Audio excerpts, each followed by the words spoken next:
आइए देखिए, सुनिए और समझिए अध्यात्म विज्ञान, नई दृष्टि, नई खोज। आध्यात्म विज्ञानी अहमदाबाद के स्वामी श्री कमलेशानंद जी के साथ। इस कार्यक्रम के प्रायोजक हैं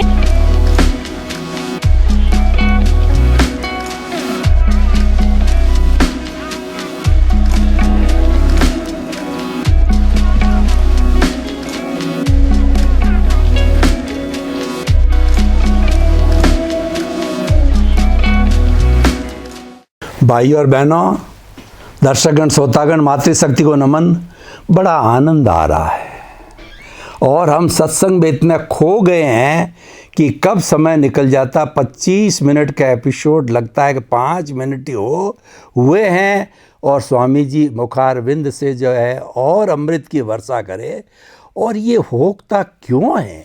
इसके 2 कारण हैं। एक तो स्वामी जी जो बताते हैं वो सिद्धांत की बात बताते हैं, साइंस की बात कहता है, और साइंस जो है वह सिद्धांत के ऊपर आधारित है पूरे विश्व में पूरी। और उनका बेस तो कुदरत है।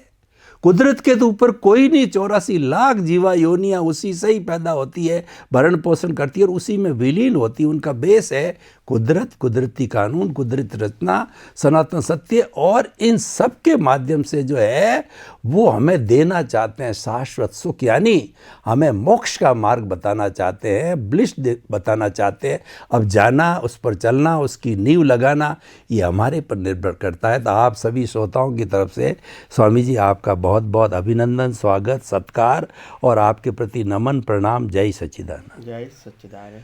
पिछले एपिसोड में स्वामी जी समय की अल्पता कारण मेरा एक प्रश्न रह गया था। मैं पुनः उस प्रश्न को दोहराता हूँ कि मन, वचन, काया की शुभ प्रवृत्ति के द्वारा पुण्य का बंध होता है और अशुभ प्रवृत्ति के द्वारा पाप का बंध होता है। ये प्राय जो है बताया जाता है। और जैन धर्म में तो बहुत विस्तार से सारा बेस यही है। और पुण्य और पाप से जो है हमें अच्छा जन्म मिलता है, आयुष्य भी उसके ऊपर जो है निर्भर करता है। और उसके साथ में अच्छी गति मिलती, पुण्य से देव गति या मनुष्य गति मिलती। हमें निम्न गतियों में, नरक में या तिर्यंच में भ्रमण नहीं करना पड़ता है। ये तो एक कॉन्सेप्ट होगा। अब दूसरी बात ये है कि मैंने आपके मुखारबिंद से सुना कि मुक्ति की प्राप्ति के लिए भी पुण्य की आवश्यकता होती है। और आप ये बताते हैं कि ये शुभ और अशुभ से ऊपर उठ करके शुद्ध जो भाव होते हैं वो शुद्ध भाव दृष्टि विज्ञान है, सनातन सत्य है, कुदरत, कुदरती रचना, कुदरत के कानून पे आधारित रह करके उसकी सारी जो है वो चीज़ को समझने से जो है हमारी ये शुद्ध विचारधारा से, शुद्ध भावों से ये होता है। तो मेरा ये स्पेसिफिक प्रश्न है कि वो तो हमें घुमाता है, चाहे देव गति, मनुष्य गति में। और ये जो हमारी दृष्टि विज्ञान के द्वारा जो पुण्य प्राप्त होता है, क्या ये तो मुक्ति की ओर ही प्रयाण करता है? इसका जो है हमें जो है देव गति या मनुष्य गति से कोई कनेक्शन है या नहीं है? ये थोड़ा मेरे दिमाग में कन्फ्यूजन है, कृपया इसको क्लियर कीजिए। प्रश्न के लिए धन्यवाद। कितना सरल और सहज प्रश्न है कि दुनिया के हर धर्म के अंदर पाप पुण्य की बातें बताई गई है और आध्यात्म विज्ञान के अंदर भी पुण्य की बातें बताई गई। तो क्या ये बातें दोनों शब्दों के माध्यम से तो इक्वल लगती है? क्या वास्तव में इक्वल है? परिभाषा के मुताबिक इक्वल है? तो बात हमको समझनी पड़ेगी। जब हम रिलेटिव पुण्य की बात करते हैं, भौतिक पुण्य की बात करते हैं, जीवन अच्छा जीने के पुण्य की बात करते हैं, देवलोक के पुण्य की बात करते हैं, सुविधा के पुण्य की बात करते हैं, अच्छे भुगतान के पुण्य की बात करते हैं, वो सिंपल बात है कि उसमें तो आपको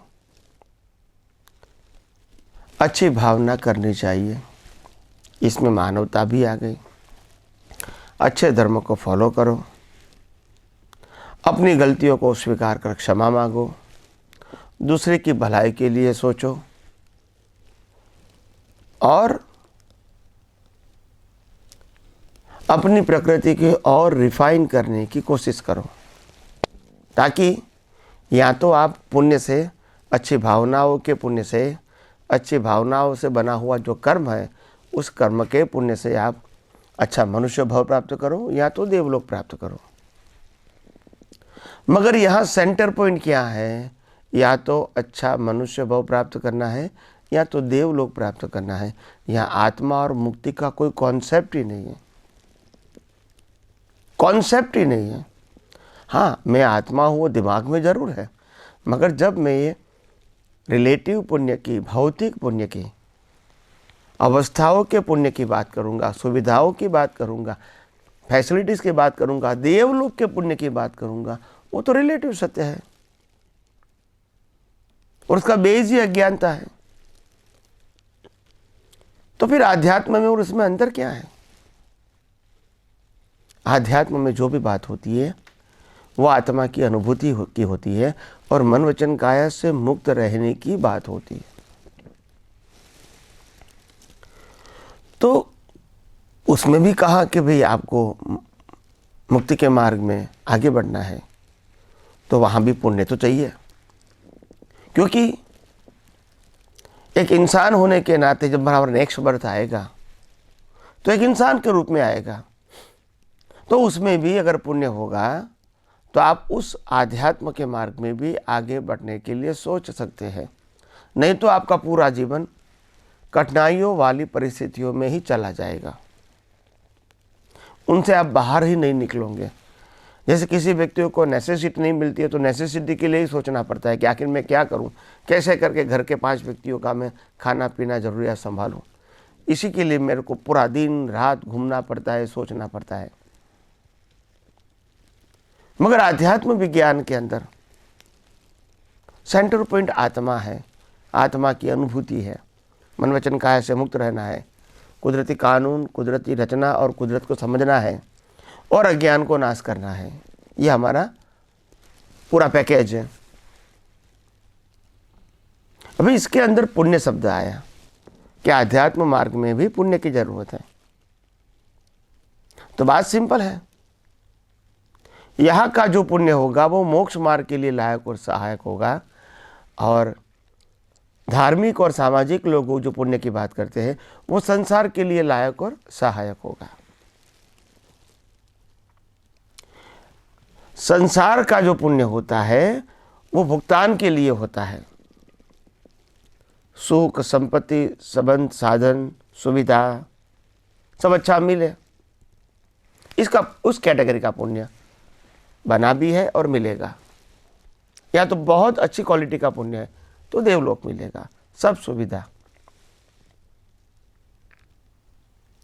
मगर ये पुण्य कैसे बनेगा? अज्ञानता से। कौन सा अज्ञानता? शरीर के मन वचन काया की वैल्यू करना, किसी को हेल्प करना, किसी को सहाय करना, धर्म का अनुसरण करना, किसी को दुख नहीं देना, गलतियों को स्वीकार करना, मानवता अपनी दृष्टि में व्यवहार में बढ़ाना। यानी कोई भी क्रिया आप शुभ क्रिया कर्ता भाव से करोगे तो संसार के लिए लायक और सहायक कर्म तो बनेंगे। कोई भी शुभ क्रिया कर्ता भाव से करोगे, मैंने किया, आपने किया या औरों ने किया, मगर अच्छी बात, अच्छा किया है, इसको करना, करवाना, अनुमोदन करना, तीनों को फल मिलता है। और वैसे ही बुरी चीज़ के अंदर करना, करवाना और अनुमोदन करना, तीनों को पाप मिलता है, अलग अलग कैटेगरी का। तो आध्यात्म मार्ग में क्या है, ये बहुत समझने जैसी बात है। संसार का पाप पुण्य कर्ता भाव और मालिकी भाव के साथ होता है, और आध्यात्म का पुण्य का मार्ग कर्ता पद, मालिकी भाव को समाप्त करने से होता है। क्योंकि यह संसार के लिए लायक और सहायक पुण्य की बात नहीं है। हमको कैसे भी करके अनुभवी ज्ञानी पुरुष प्राप्त होवे, माँ बाप, भाई बहन और जो भी संजोग प्राप्त हुए, वो मोक्ष मार्ग के लिए लायक और सहायक। यह सुविधा, फैसिलिटीज, मनी और मटीरियल सब्जेक्ट नहीं है। अगर मैं भिखारी के घर में पैदा होता हूँ मगर मेरे माता पिता क्वालिटी वाले मिले, छोटी उम्र में मेरे को धर्मगुरु मिल जाए, आध्यात्मिक गुरु मिल जाए, और मैं धीरे धीरे आगे बढ़ता रहूं। भले बाह्य जीवन में थोड़ा बहुत संघर्ष रहेगा, मगर मेरा ध्येय इतना उच्चतम है तो यह संघर्ष नहीं लगेगा। तो आध्यात्म मार्ग में पुण्य बनता है किसी को अकर्ता देखना, कोई चीज या व्यक्ति या वस्तु के ऊपर मालिकी भाव नहीं करना, पूरे जगत को अकर्ता यानी निर्दोष देखना, हर व्यक्ति के अंदर शुद्धात्मा देखना, मन वचन काया की हर अवस्था को कुदरती रचना के रूप में देखना। उसी से तो मोक्ष मार्ग के लिए लायक और सहायक पुण्य बनेंगे। और आपको संजोग भी उसी प्रकार के मिलेंगे, भौतिक प्रकार के नहीं मिलेंगे, जिसमें आपका भौतिक डेवलपमेंट होगा। संसार के लायक और सहायक वो नहीं मिलेगा आपको। मगर उसका मतलब ये नहीं है कि आप पुण्य करके भी भिखारी बनोगे, जरूरी नहीं है। मगर ये पुण्य जो क्वालिटी वाला है वो क्वालिटी है मुक्ति की ओर आगे ले जाने की क्वालिटी है, और यहाँ संसार के अंदर इंटरेस्ट रखने की क्वालिटी है। और इसीलिए अगर हम एग्जाम्पल के तौर पे देखें तो दो राजा हैं, एक अज्ञानी राजा है और एक समकितधारी राजा है, दोनों किंग हैं। जब अज्ञानी को घर बार परिवार छोड़ना पड़ता है, हार जाता है, जेल में जाना पड़ता है, जंगल में जाना पड़ता है, भागकर सब कुछ छोड़ के, परिवार को भी छोड़ना है, संपत्ति को भी छोड़ना है, अपने महल को भी छोड़ना है, राजपद को भी छोड़ना है, सब सुविधा को भी छोड़ना है, तो इनको दुख लगेगा भयंकर। और वो नेगेटिव कर्म भी सामने वाले व्यक्ति के प्रति बांध सकते हैं। मगर जो सम्यक दृष्टि राजा है, इनको घर परिवार संपत्ति साधन संबंध सब कुछ छोड़ना है, तो कभी वो पीछे मुड़ के देखते ही नहीं है, क्योंकि इंटरेस्ट भी पहले नहीं था ना। संसार में तो पहले इंटरेस्ट था ही नहीं, न अगले अवतार में था, न ही अवतार में है, और जो मिला है वो तो कुदरती रचना है। तो जब छोड़ने का भी उदय आएगा तो उनको ऐसा नहीं लगेगा कि मैं छोड़ रहा हूँ, क्योंकि सब्जेक्ट ही नहीं था मेरा, ये तो कर्म फल के रूप में मिला है। मेरा सब्जेक्ट नहीं था कि मेरे को महल चाहिए, मेरे को फैसिलिटीज चाहिए, मेरे को सेवा चाहिए, मेरे को लक्ष्मी चाहिए, मेरे को परिवार चाहिए, ये मेरा सब्जेक्ट नहीं था। मगर मेरे को बाय प्रोडक्ट में मिला कर्म के फल के भुगतान के लिए, मगर वो भी कैसा मिला, मोक्ष मार्ग के लिए लायक और सहायक। तो यहाँ अज्ञानी लोग को पुण्य होता है, वो मेन प्रोडक्ट है, और आध्यात्म मार्ग में जो पुण्य होता है और संजोग मिलता है वो बाय प्रोडक्ट होता है, यानी उसकी वैल्यू नहीं होती। मिलेगा तो सही, सभी तीर्थंकरों को, सभी तीर्थंकर राजकुमार थे, क्या किसी को हर अवस्था को छोड़ने के लिए कोई दुख दर्द आपने कभी सुना, या कभी मुड़ के उन्होंने याद किया कि मैंने इतना इतना छोड़ा है? कभी आपने पढ़ा है? आपने देखो, क्योंकि उनके लिए इंटरेस्ट था ही नहीं, मिला तो भी ना मिला तो भी। मगर जो व्यक्ति को संसार के लिए लायक और सहायक संजोग पुण्य के हिसाब से मांगे हैं वो मिलेंगे। जब छोड़ना होगा तो इतना दुख भी होगा, राग द्वेष भी होगा, क्योंकि उनके लिए वो इम्पोर्टेंट है, उनके लिए इम्पोर्टेंट नहीं है। तो इसीलिए यहाँ मालिकी भाव, कर्ता भाव और राग द्वेष से कर्म बनते हैं। यहाँ मालिकी भाव और कर्ता भाव को छोड़ने से पुण्य बनता है। यहाँ प्रकृति को देखकर राग द्वेष होते हैं, कर्म बनते हैं राग द्वेष। यहाँ प्रकृति में परमात्मा को देखकर राग द्वेष खत्म होते हैं। यहाँ संसार के लिए लायक और सहायक वो सेंटर पॉइंट है, यहाँ मोक्ष मार्ग के लिए लायक और सहायक संजोग सेंटर पॉइंट है। यहाँ आत्मा की अनुभूति वो हमारा गोल है। यहाँ संसार में सुविधा, सगवड़, फैसिलिटीज, नामना, कीर्ति, प्रतिष्ठा, ये सेंटर पॉइंट है। तो बात को समझना पड़ेगा। अगर आपको मुक्ति की ओर आगे बढ़ना है तो मोक्ष मार्ग के लिए लायक और सहायक संजोग होने चाहिए, और शुद्ध ज्ञान, शुद्ध दर्शन भी होना चाहिए, जिसका फल शुद्ध चारित्र है। और तप भी शुद्ध होना चाहिए। तो आइए हम सब यही विज्ञान को और गौर दृष्टि से, विशालता से समझने की कोशिश करें और अपना खुद का जीवन मंगलमय बनाएं। स्वामी जी, आपका बहुत बहुत धन्यवाद शुभ अशुभ और शुद्ध का विवेचन के लिए, कि जो संसार को बढ़ावा देने वाले और मूल सेंट्रल पॉइंट है कर्ता भाव, ऑनरशिप, डूअरशिप के साथ में किया जाता है। संसार को बढ़ाने वाला पुण्य पाप संसार के विस्तार के लिए होता है, और जहाँ पर हमारा सेंट्रल पॉइंट अकर्ता भाव, नो ऑनरशिप, नो डूअरशिप का रहता है, और हम जो है दृष्टि विज्ञान को अपनाते हैं, हम जो है वो अपना जो है ये कुदरती रचना और कुदरत के कानून को अपना करके और शुद्ध ज्ञान, दर्शन और चारित्र को रखते हैं, तो वो जो पुण्य होता है वो मोक्ष में सहायक होता है, और वह जो है हमें घुमाने वाला नहीं होता, वो तो मुक्ति में सहायक होता है। और ये संसार में घुमाने वाला होता है, सुविधा वाला होता है, चाहे मनुष्य जीवन हो, चाहे हमारी देव गति हो। बहुत बहुत धन्यवाद स्वामी जी आपका, आपके प्रति कृतज्ञता, आपको नमन। स्वामी जी, अभी हम देखते हैं कि इतने इतने धर्म गुरु हैं, इतने इतने मंदिर हैं, खास तौर से शांति धारा की मैं बात करता हूँ। और जब हम टीवी खोल के देखते हैं तो प्राय जैन चैनलों के अंदर शांति धारा चलती रहती है, और उसमें इतना बड़ा उसका विषय है कि शांति धारा कराने से सुख होता है, शांति होती है, मोक्ष मिलता है, ये भी कहा जाता है, घर बैठे करा सकते हो।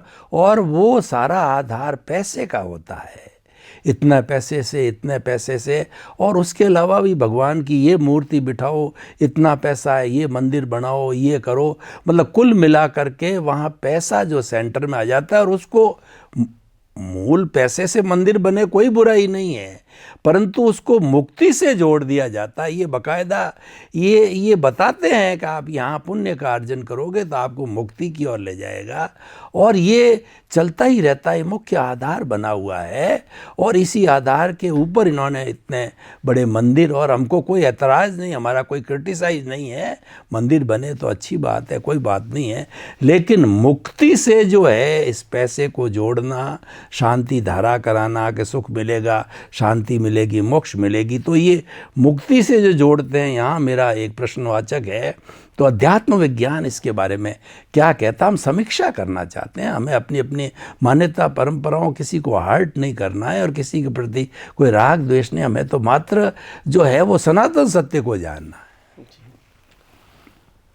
प्रश्न के लिए धन्यवाद। सबसे बड़ी बात यह है कि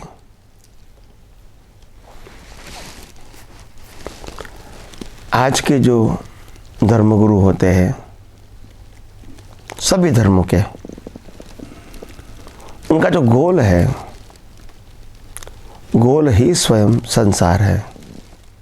भले बात मुक्ति और आत्मा की करेंगे, आपने कहा शांति धारा की बात करते हैं, इस शांति का मतलब क्या है? आप शांति शब्द बोलोगे, और आध्यात्म मार्ग में होता है परम शांति। शांति तो टेम्पररी होती है, अच्छी चीज़ खाओगे तो भी शांति हो जाएगी, कोई पसंद वाले व्यक्ति मिल जाएंगे तो भी शांति हो जाएगी, कोई आपकी इच्छा कंप्लीट हो जाएगी, मेरे को महल चाहिए, बंगला चाहिए, मिल गया, शांति हो जाएगी, पसंदगी की जॉब मिलेंगी, शांति हो जाएगी थोड़े समय के लिए। अगर मैंने बहुत मेहनत करके डिग्री प्राप्त किया, चार्टर्ड अकाउंटेंट, डॉक्टर, मेरे को शांति हो जाएगी। मेरे को बच्चा चाहिए, मिल जाएगा, शांति हो जाएगी। बच्चे की शादी हो जाए, ऐसा मैं मानता हूँ 2-4 साल से हो गई, शांति हो जाएगी। तो ये शांति से क्या मतलब है? मैं भगवान की पूजा किया, आरती किया, माला गिना, मेरे को शांति हो गई, अच्छी बात है, मगर ये कितने टिकेगी, कितने समय के लिए? जब तुम्हारी शांति का स्रोत ही टेम्पररी है तो अनुभूति भी तो टेम्पररी रहेगी, और इसीलिए शांति की इच्छा तो बनी ही रहेगी। दूसरी बात यह कि जो शांति शब्द का जो प्रयोग किया है, वो शांति कोई क्रिया से, कोई साधन से नहीं आती है। परम शांति का मतलब होता है निर्विकल्प दशा, जिसमें कोई विकल्प ही नहीं है। सुख दुख, प्राप्त करना, नुकसान करना, ये जो द्वंद्व होते हैं वो द्वंद्व ही नहीं होते हैं। जन्म मरण, तो क्योंकि ये मान्यता है, ये कोई सनातन सत्य नहीं है। तो परम शांति तब होगी जब आपका सेंटर पॉइंट आत्मा होगा, और आत्मा के अलावा जो भी दुनिया दिखती है उनमें भी आपका सेंटर पॉइंट होगा कुदरत, कुदरती कानून और कुदरती रचना। तो स्वाभाविक ही आप निर्विकल्प बनते जाओगे, और निर्विकल्प ही तो शांति है। विकल्प ही नहीं उठता है। निर्विचार दशा, निर्विचार दशा का मतलब ये नहीं है कि विचार नहीं आएंगे, विचार तो आएंगे। जो भी हमने चार्ज किया है वो तो डिस्चार्ज होगा, मगर विचारों की असरों से मुक्त रहना वो निर्विचार दशा है। विचार तो महावीर को भी था, क्योंकि वो तो परिणाम है ना, महावीर क्या कर सकता है। और वो तो महावीर के मन वचन काया के साथ जुड़ा है, आत्मा के साथ नहीं जुड़ा है। और महावीर को केवल ज्ञान हुआ तब आत्मा का अनुभव हुआ था, मन वचन काया का नहीं। तो मन वचन क्या काया क्या करता है, वो तो सब्जेक्ट ही नहीं है। और इसीलिए विचार तो आएंगे मन में, मगर वो विचार के असर मुक्त हो गए, वो निर्विचार दशा। जबान तो बोलेंगी संजोग के अधीन, मगर वो बोलते समय अगर भाषा का मालिक नहीं रहे तो वो टैप रिकॉर्ड हो गई।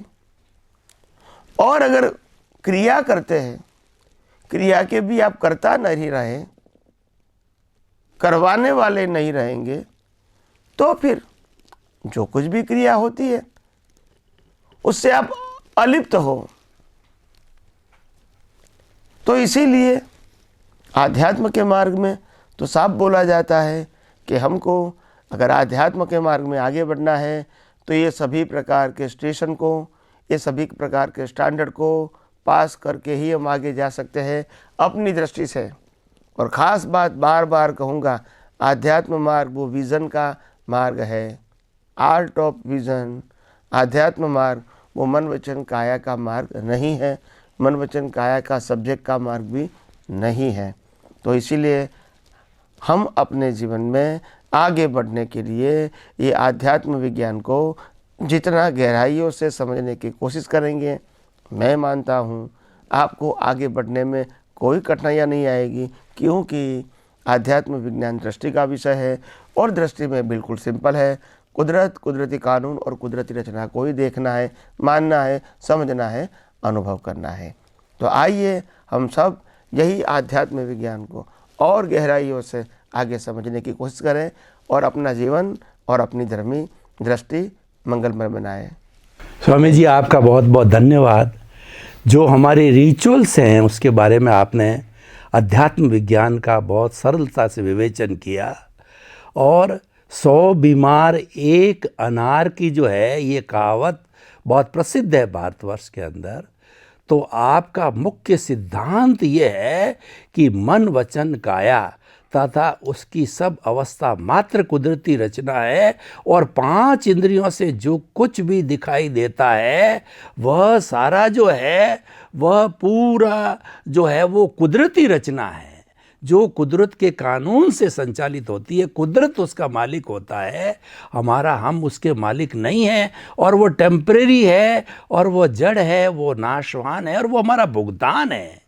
और दूसरा मुख्य पॉइंट है कि मन वचन काया से मुक्त ऐसा मैं शुद्ध आत्मा हूँ, अनंत ज्ञान, अनंत दर्शन, अनंत सुख और अनंत शांति का मैं, अनंत शक्ति का मैं भंडार हूँ। ये जो 2 आपके मुख्य सेंट्रल पॉइंट है, ये सेंट्रल पॉइंट अगर एप्लीकेशन किए जाते हैं तो मेरी ख्याल से विश्व की ऐसी कोई समस्या नहीं है जिसका समाधान न मिले, क्योंकि ये यूनिवर्सल है। जो चीज़ यूनिवर्सल होती है वही यूनिवर्सल सॉल्यूशन दे सकती है। तो आपका समस्त श्रोताओं की तरफ से बहुत बहुत धन्यवाद, कृतज्ञता, नमन और आपके प्रति बहुत बहुत प्रणाम। जय सच्चिदानंद। आइए देखिए, सुनिए और समझिए अध्यात्म विज्ञान, नई दृष्टि नई खोज। आध्यात्म विज्ञानी अहमदाबाद के स्वामी श्री कमलेशानंद जी के साथ। इस कार्यक्रम के प्रायोजक हैं